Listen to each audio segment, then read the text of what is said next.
তোমার জন্য একটা সুখবর আছে। জিএম স্যারের সাথে কথা বইলা তোমার চাকরি ঠিক করে আইলাম। এইটা কি করে সম্ভব? আমি তো দীর্ঘদিন যাবৎ অ্যাবসেন্ট। জিএম স্যার রাজি হইল? রাজি হইব না কেন? তুমি এই গার্মেন্টসের পুরানা শ্রমিক, কাজ জানা মানুষ। যাক ভাই, শুকুর আলহামদুলিল্লাহ। এখন আর ভয় নাই, মাথা গুছা তো একটা ঠাই হইল। আরে এইটা কি কইলা? চাকরি না হইলেই বাকি, আমি কি তোমার পর নাকি? হ্যাঁ, না মানে কইতেছিলাম, ঢাকা শহরে যদি একজনের ঘাড়ের উপর বৈশা বৈশা খাই, তাহলে তার প্রেশার হয়ে যাব না? আচ্ছা, খাওয়া দাওয়া করছো? না রে ভাই, ভাত খাইতে ইচ্ছা করে না। কতদিন আমি আমার বউ বাচ্চারে দেখি নাই। জনাল ভাই, এই বউ বাচ্চার চিন্তা করতে করতে তোমার শরীরের কি হয়েছে একবার চিন্তা করে দেখছো? মন যদি ঠিক না থাকে, শরীর ঠিক থাকবো কেমনে কও? আরে শরীর খারাপ করলে তো তুমি চাকরি করতে পারবা না। ঠিক মতো খাওয়া দাওয়া করো আর খোঁজাখুঁজিটাও চালায় যাও, দেখবা ঠিকই একদিন খুঁজে পাইবা। সত্য কইতাছো? আমার পরিবার আমি খুঁজা পাবো? এত বড় একটা শহর, এখানে ঠিকানা ছাড়া কারো খুঁজা পাওয়া খুবই কঠিন। আরে আমার মনে সায় দিতেছে, তুমি পরি আর পরির মায়েরে খুঁজে পাইবা। ভাই সাহেব, তোমার ধারণা যেন সত্য হয়, আমি যেন আমার পরিবার পরিমাণে খুঁজা পাই। আরে পাইবা পাইবা, কাল থেকে ডিউটিতে যাও, তারপর সব ঠিক হয়ে যাবে।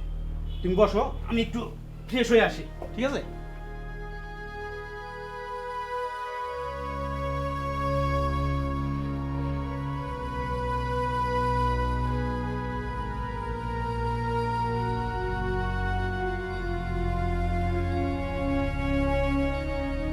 কিরে করি তুই এখনো ঘুমাস নাই? এই ঘুমা।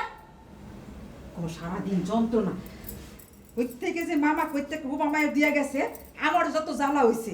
বড় লোকের মর্জি বুঝি না বাবা। এই তুই আবার উঠছস কেন? ঘুমা ঘুমা।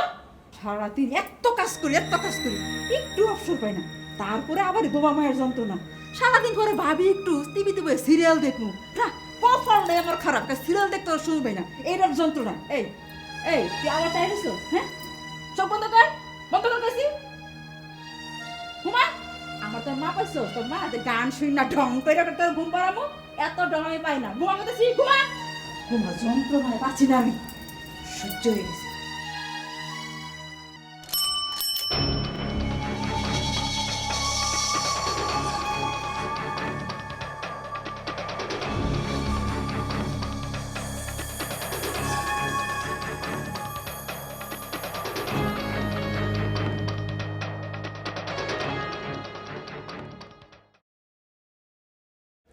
মাহমুদ, আচ্ছা এই যে আমরা বলিকে দেখতে যাচ্ছি, সুজন রাগ করবে না? সুজন কেন রাগ করবে? আশ্চর্য, সেদিন বাসায় আসলো, বারবার বলছিল যে এই পরি আমাদের মেঘ। আমি মানতে চাচ্ছিলাম না, সেই জন্য আজ আবার দেখতে আসলাম। তুমি তো বলেছো যে মেঘ তোমার মেয়ে নয়, তাহলে ঝামেলা চুকে গেল। এখানে সুজন কেন রাগ করবে? তাও ঠিক। রিল্যাক্স থাকো, আসো।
মানে বাসার আর লোকজন কোথায়? আপনি কার কথা জানতে চান সেটা বলেন, পেশাল ভাল লাগে না। আপনি রাগ করছেন কেন? আমরা তো যে আপনার খালা খালো বাচ্চাদের কথা জানতে যাচ্ছি। খালা খালু দেশের বাড়িতে আছেন, আর তন্ময় দাদারে নিয়ে তার পুপু গেছে প্রাইভেট মাস্টারের কাছে। কি যুগ যে আইলো, খালি প্রাইভেট মাস্টার আর কোচিং, বাসায় পড়ার নামই নাই। আর এই যে কি যেন একটা ট্যাবলেট না ট্যাব কি কয়, ওটা এনে হাতে খালি গেম আর গেম। পরি কোথায়? ওকে তো দেখতে পাচ্ছি না। তারে দিয়ে আপনার কি লাভ? সুজন মামা মেয়েটার আপনার কাছে নিয়ে গেল, আপনি তো রাখলেনই না। কমলা, তুমি থামবে?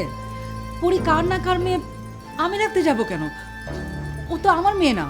ধমক দিয়েন না, যা সত্যি তাই কইলাম। আচ্ছা বাদ দাও না, বলেন না পরি কোথায়? বাসার গেটটা না খোলা ছিল, আর নুরু ভাই তার ঘরে তিনি কি কাজ করতেছিল, আর মেয়েটা সেই সুযোগ পেয়ে বাসা থেকে বাইরে গেল। মেয়েটা একেবারে বিচ্ছু। কি বলছো? পরি আবার বাসা থেকে বের হয়ে গেছে?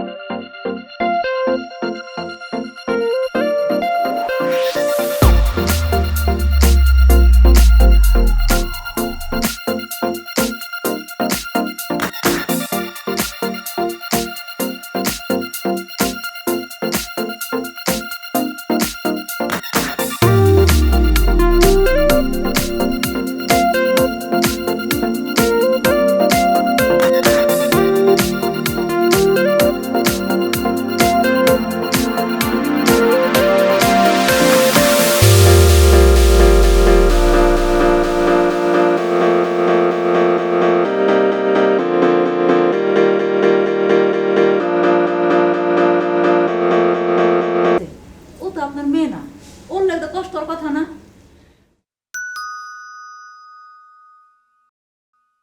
আপনারা বসেন, দেখি আবার কে আইলো।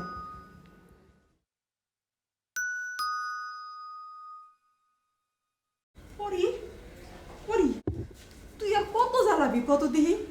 বাসাতে কিছু না বইলা বাড়িয়ে যাস, আর তুই কি করবি? তোর মুখে তো জবানই নাই। ও ভাই, আপনি মেয়েটারে কই পাইছেন?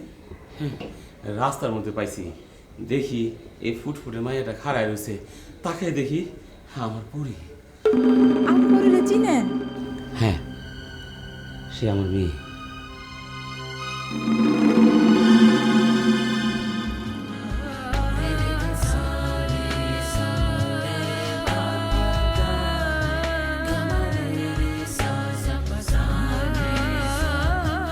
ওকে একটু ভেতরে নিয়ে যান, একটু ফ্রেশ করে দিয়ে একটু কিছু খেতে দেন। তুমি একটু সাথে যাও। ঠিক আছে, এখনই। আপনার সাথে কিছু কথা বলি।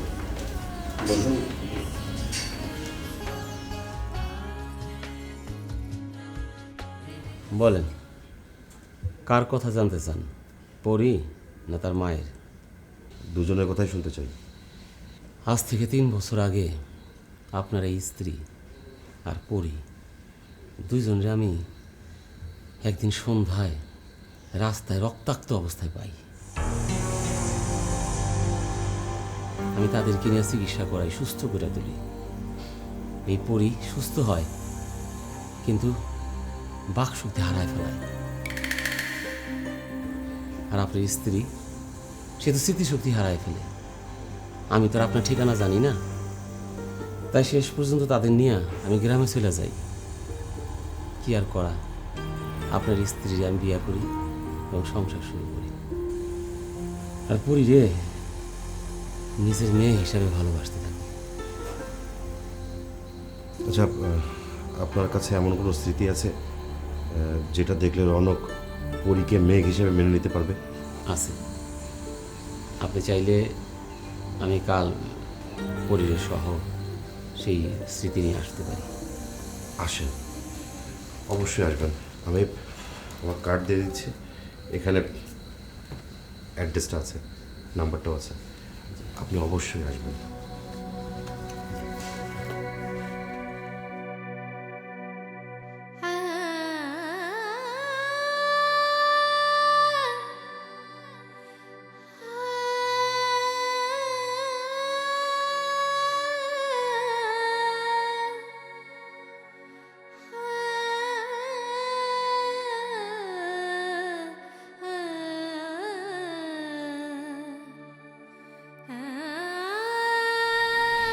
চল মা, চল।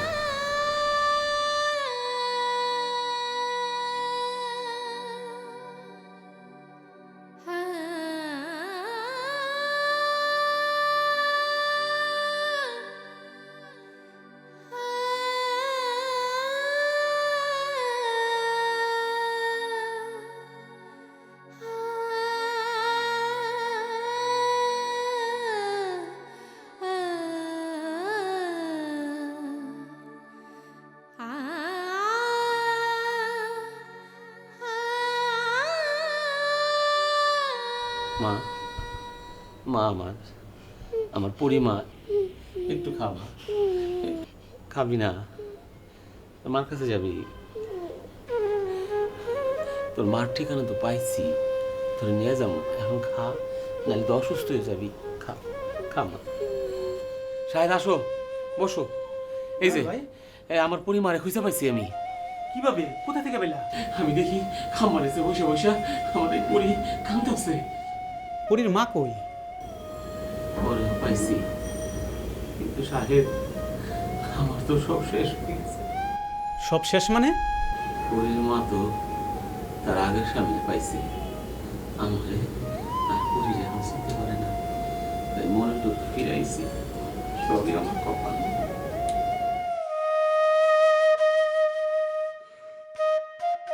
মা মা মা মা মা খা না, একটু খাবা। সাহেব একটা বুদ্ধি দাও তো, কি করো? জনেল ভাই, তুমি তো পড়িয়ে তোমার কাছে রাখতে পারবা না, তার চেয়ে ওর মার কাছে দিয়ে আসো, সেটাই ভালো হবে। বাবাই, তুমি ঠিকই বলছো। কাল সকালে যায়া ওরা আমি ওর মার কাছে দিয়ে আসবো। কিন্তু একটা বিষয়, পরীর মা তোমারে আর পরীরে চিনতে পারলো না, বিষয়টা বড় রহস্যজনক মনে হচ্ছে। ভাই, কেমনি যে সব কি হয়ে গেল আমি কিছুই বুঝতে পারতেছি না। তাহলে কালকে ওরে নিয়ে যাও, দেখো কি হয়। মা খাও, কালকে আমি নিয়ে যাবো, কথা দিলাম নিয়ে যাবো। মা খাও, এই যে খাইতেছে, সারাদিনে কিছু খায় না। খাও মা, খাও, খাও মা, খাও, খাও মা।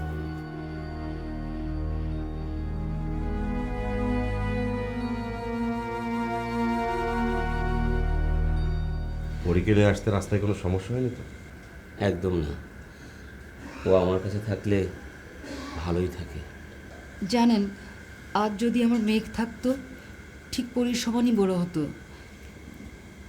মেঘের কথা মনে হলে খুব কষ্ট হয়। পরীকে আপনার মেঘ বলে মনে হয় না? কি আশ্চর্য, আপনার মেয়ে কেন আমার মেঘ হতে যাবে? ও আমার মেয়ে না, ও আপনারই মেয়ে। আপনিও সুজনের মতো কথা বলছেন? না, আমি আমার মতো করে কথা বলতেছি।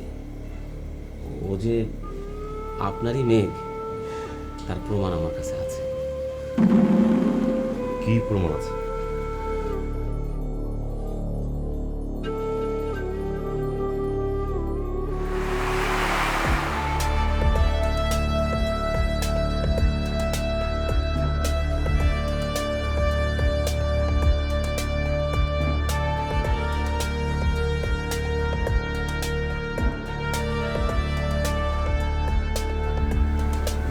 রনক, রনক বিশ্বাস করো, ও হচ্ছে আমাদের মেঘ।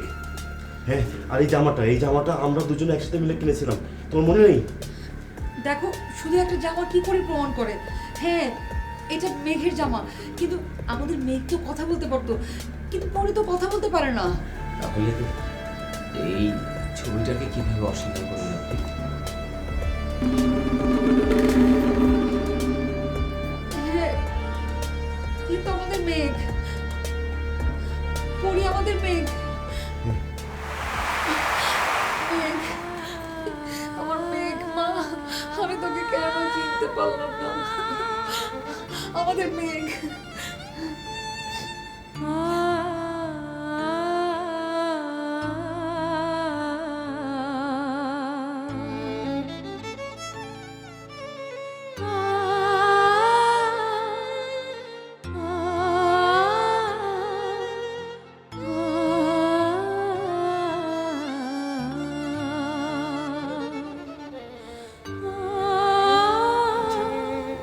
কাল তো মেঘের অপারেশন, জয়নালকে জানানো উচিত না? মানে তুমি কি মনে করছো? হ্যাঁ, জানাবো। আমি নিজে তাকে জানি। আর তবে যেদিন পরীর কথা বলতে পারবে সেদিন গিয়ে জানিয়ে আসবো। না, তোমার গিয়ে জানানোর দরকার কি? ফোনে জানিয়ে দিলে তো হয়। দরকার কি? তোমাদের জন্য অনেক কষ্ট করেছে, আর কত। এবার বেচারাকে একটু স্বস্তি দেওয়া দরকার। তুমি যা ভালো মনে করো তাই করো। হুম।